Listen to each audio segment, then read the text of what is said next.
Imagine waking up in the year 1250. You're a peasant in rural England. Your body is burning with fever. Your throat feels like you swallowed gravel. And your wife is staring at you with an expression that tells you she's already worried. There's no pharmacy around the corner, no hospital, no antibiotics, no doctor. At least not one you could ever afford to see. So what do? Here's where it gets interesting. Because medieval people didn't just pray and give up. They had a whole system, a whole science actually. And some of their treatments were so bizarre they sound like something from a horror movie. But here's the twist. And this is what genuinely shocked me when I was researching this. Some of what they did actually worked. Some of it is still used in modern medicine today. But some of it will make you fall on your knees and thank God you were born in the century you were. Stay with me, because the story of how medieval peasants survived illness is one of the most fascinating and disturbing chapters in human history. And by the end of this video, you will never look at your medicine cabinet the same way again. Before we get into the remedies, we need to understand something crucial. Medieval people had absolutely no concept of germs, no bacteria, no viruses, zero understanding of how disease actually spread through the body. Instead, they had a theory that had ruled medicine for over 1,000 years, going all the way back to the ancient Greeks. It was called humoral theory. And the idea was surprisingly elegant. Your body, they believed, contained 4 liquids, called humors: blood, phlegm, yellow bile, and black bile. When these 4 humors were in perfect balance, you were healthy, strong, energetic. When they fell out of balance, you got sick. Too much blood in your body. You developed a fever, your face went red, your temperature spiked. The logical fix? Remove some blood. And this is where things immediately start getting interesting. Too much black bile. You became depressed, anxious, withdrawn. We still use this today. The word melancholy literally comes from the Greek words for black bile, too much phlegm. You developed a cold, a cough, respiratory problems. We still call calm, slow-moving people phlegmatic. The language of humoral medicine is everywhere around us. We just forgot where it came from. Now, here's the thing about this theory. It sounds ridiculous from where we're standing, but it wasn't entirely wrong in its logic. The idea that your body's internal balance directly affects your health, that's actually true. The humors just weren't the mechanism they thought they were. The real problem came in the treatment, because if disease was caused by imbalanced humors, then the cure was to restore balance, and that led medieval medicine down some very dark paths. But first, let's talk about who actually treated the sick, because here's something most people don't know. Medieval peasants had multiple options when they got sick, and the order in which they used them will probably surprise you. Option 1. The wise woman. Before anyone went anywhere else, before a single prayer was said or a single herb was boiled, they went to her. Every village in medieval Europe had one. She went by different names in different places: the herbalist, the cunning woman, the healer, the midwife.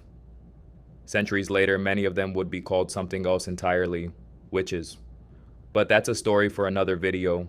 In practical terms, she was the village doctor, and she didn't have a medical degree from a university. She had something arguably more valuable: generations of accumulated knowledge. These women knew every plant that grew within walking distance of the village. They knew which roots reduced fever, which leaves stopped bleeding, which berries could calm a racing heart, which fungi could cause hallucinations, versus which ones could help with pain. This knowledge wasn't written down. It was passed from mother to daughter, generation to generation, for hundreds, sometimes thousands, of years. And here's what's genuinely remarkable: a significant portion of what they knew actually worked. We'll prove that with hard science in a few minutes. But first, option 2.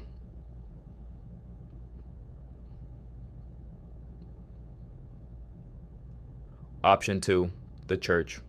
In medieval Europe, illness wasn't just a physical problem, it was a spiritual one. Sickness was widely understood as God's punishment for sin. So the logical response to illness wasn't just to treat the body, it was to treat the soul. This meant prayer, confession, fasting, and in serious cases, pilgrimage. Medieval people would travel hundreds of miles on foot to visit the shrines of specific saints. Because different saints were believed to cure different diseases, Saint Sebastian, your man for plague, Saint Apollonia, toothache, Saint Vitus, epilepsy, Saint Blaise, throat problems, Saint Roche, skin diseases.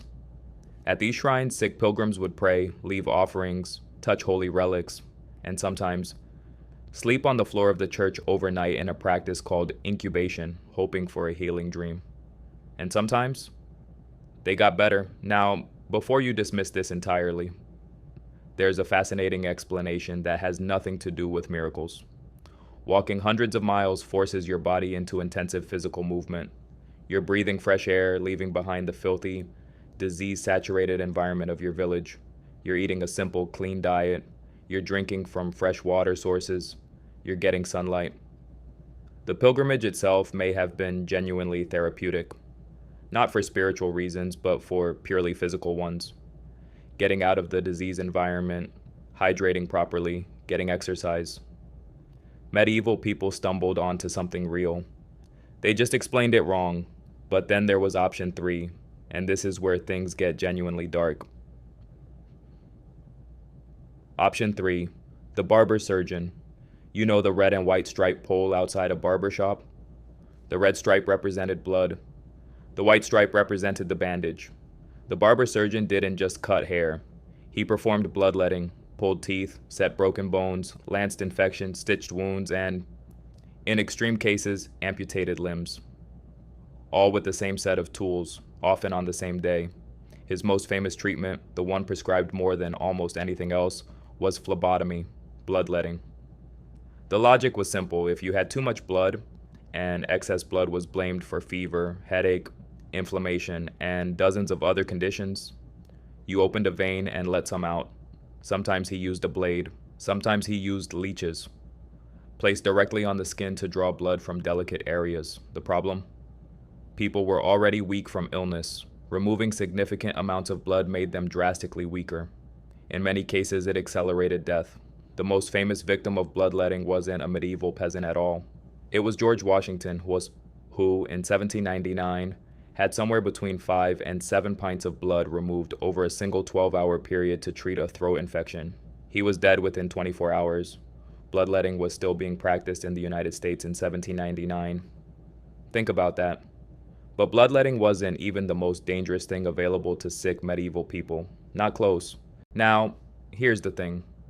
Urine analysis is actually useful in modern medicine, but medieval physicians were drawing conclusions that had absolutely no scientific basis. A cloudy urine sample doesn't tell you that someone has too much phlegm. It tells you they're dehydrated. Two completely different problems with two completely different solutions. Next, theriac. Theriac was the medieval world's ultimate cure-all, a single compound remedy that claimed to treat everything: poison, plague, fever, pain, everything. The recipe? Somewhere between 60 and 80 ingredients, including opium, viper flesh, cinnamon, rose petals, frankincense, honey, and dozens of other substances mixed into a thick paste. Here's the darkest detail.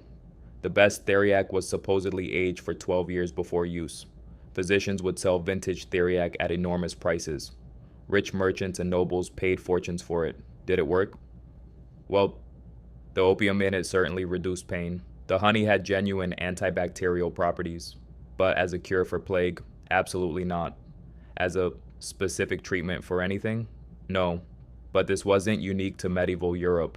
Theriac existed in ancient Rome and Greece. The Romans called it mithridate. The tradition survived right into the 18th century. Then there was trepanation. And this is where the video earns its warning label. Trepanation is one of the oldest surgical procedures in human history. It involves drilling, or cutting, a hole into the skull. Medieval surgeons performed trepanation to treat headaches, epilepsy, mental illness, head injuries, even depression. The theory was that evil spirits, or excess fluid, or dangerous pressure was trapped inside the skull. Opening the skull released it. Here's what's genuinely shocking. People survived this. We know because archaeological evidence shows medieval skulls with trepanation holes and new bone growth around those holes, meaning the patient didn't die on the table. They lived for months or years afterward. Modern neurosurgeons actually perform a version of this procedure today, called a craniotomy, to relieve pressure on the brain after serious head injuries. Medieval surgeons accidentally stumbled onto a legitimately life-saving procedure. They just had absolutely no idea why it worked. The ones that actually worked now. Here's where this story takes a turn that will genuinely surprise you. Honey. Medieval healers used honey on wounds constantly. They packed it into cuts, into infected areas, into surgical incisions. And for 1,000 years, nobody understood why this worked. It just did. We now know that honey has remarkable antibacterial properties. Raw honey contains hydrogen peroxide. It creates a low moisture environment that bacteria cannot survive in. It has a pH level that kills most harmful microorganisms. Medieval people had stumbled onto one of nature's most powerful natural antibiotics. They used it correctly, they just explained it wrong, attributing its power to God's blessing rather than hydrogen peroxide, willow bark. If a medieval peasant had a fever or pain, one of the most common treatments was tea brewed from willow bark. Willow bark contains salicin. When your body metabolizes salicin, it converts it into salicylic acid, which is the active compound in aspirin. Medieval people were taking aspirin, they just didn't know that's what they were doing. The pharmaceutical company Bayer patented aspirin in 1899. Peasants in 1300 were already using the same active ingredient for free from trees, garlic. Medieval healers used garlic for infections, respiratory problems, and digestive issues. Modern science has confirmed that allicin, the compound released when garlic is crushed, has genuine antimicrobial properties. In 2015, researchers at the University of Nottingham recreated a medieval recipe from a 10th century Anglo-Saxon medical text called Bald's Leech Book. The recipe: garlic, leek, wine, and ox bile, mixed together and left in a brass vessel for 9 days. They tested it against MRSA, methicillin-resistant Staphylococcus aureus, one of the most dangerous antibiotic-resistant bacteria in the modern world. The medieval recipe killed 90% of MRSA bacteria. The scientific community was stunned. A 1,000-year-old recipe that nobody believed could possibly work had just outperformed most modern antibiotics against one of medicine's greatest threats. That's not folklore. That's not coincidence. That's accumulated human wisdom that we dismissed for centuries, proven correct by modern science. But here's what you need to understand about medieval illness that makes all of this even more remarkable. Medieval peasants weren't getting sick occasionally. They were sick constantly.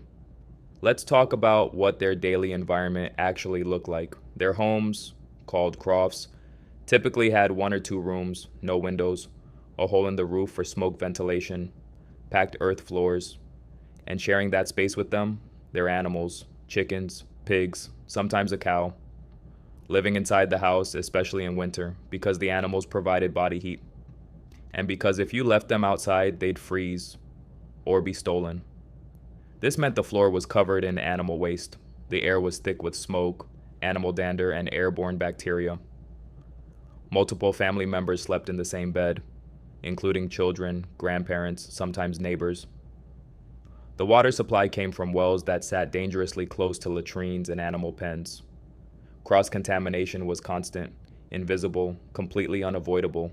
Their diet was almost entirely grain-based: dark bread, pottage, a thick porridge made from whatever was available, beans, onions, in good years, maybe eggs or a small amount of pork fat, fresh fruit, seasonal and rare, meat, a luxury for feast days, vitamins, severely deficient. By winter, most peasants were running significant deficiencies in vitamin C, vitamin D, and various essential minerals. Their immune systems were chronically compromised before any infection even arrived. Average life expectancy for a medieval peasant was around 35 years. But here's the important detail that most people get wrong about this statistic. That number is dragged down by catastrophically high infant mortality. If a medieval person survived to age 20, They had a reasonable chance of living to 50, 55, even 60, not because medieval medicine was good, but because the ones who made it to adulthood had already survived the most dangerous period. The first 5 years of life were essentially a brutal natural selection process, and the children who made it through often did so because of the accumulated immune strength of their communities, passed down through breast milk, through gradual exposure to local pathogens, through the same generational wisdom that produced Bald's Leech Book and the village herbalist knowledge. Everything we've talked about, the herbalists, the humoral theory, the bloodletting, the willow bark, the honey, all of it was tested against something that would expose every single flaw in medieval medicine at once.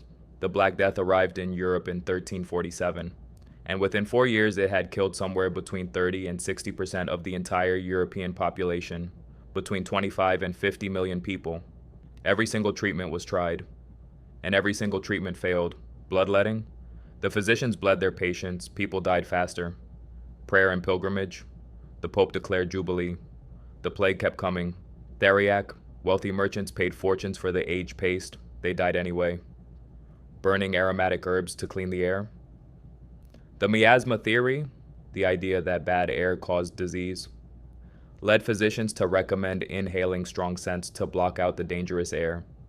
Some physicians recommended smelling a jar of human waste. Yes, really. Because they thought the bad smell of the disease could be fought with another strong smell. It didn't work. What did work, almost by accident, was quarantine. The city of Ragusa, modern-day Dubrovnik in Croatia, implemented the first formal quarantine in history in 1377. Ships arriving from infected areas were required to anchor offshore for 30 days. Then the period was extended to 40 days. Quarantina giorni in Italian, 40 days. That's where the word quarantine comes from. Ragusa survived the plague waves significantly better than most European cities. Not because of medicine, because of isolation, because of a policy implemented by politicians, not physicians. The correct solution to the deadliest pandemic in human history was figured out by administrators, not doctors. So, what did medieval peasants actually do when they got sick? They did everything they could. They were not stupid people living in a stupid time. They were intelligent, resourceful human beings working with the knowledge they had. And some of that knowledge, passed down through generations of careful observation, was genuinely, provably effective. The willow bark tea, the honey on the wound, the garlic remedy. These weren't superstitions, they were science. Science that had been discovered through centuries of trial and error, without laboratories, without microscopes, without the scientific method as we understand it. And some of it, like bloodletting, like trepanation without proper sterilization, like drinking contaminated water, was genuinely deadly. And the people who practiced it weren't evil or negligent. They were doing exactly what made sense given everything they understood about how the human body worked. The real lesson here isn't that medieval medicine was primitive. The real lesson is that human beings have always been trying to heal each other, always been watching, learning, accumulating, passing knowledge forward. The woman who knew which plants grew in the forest, the barber surgeon who learned to set a broken bone from watching it done, the administrators of Ragusa who looked at the incoming ships and said, "Not yet." They were all part of the same story we're still writing today. Now, Peri, if you found this genuinely interesting, and I hope you did, there's one more thing you should know. The Black Death didn't just kill people. It changed everything. The entire social order of medieval Europe collapsed and rebuilt itself in ways that still affect how we live today. That story, it's coming next week. Make sure you're subscribed, because you really don't want to miss where this goes. See you there.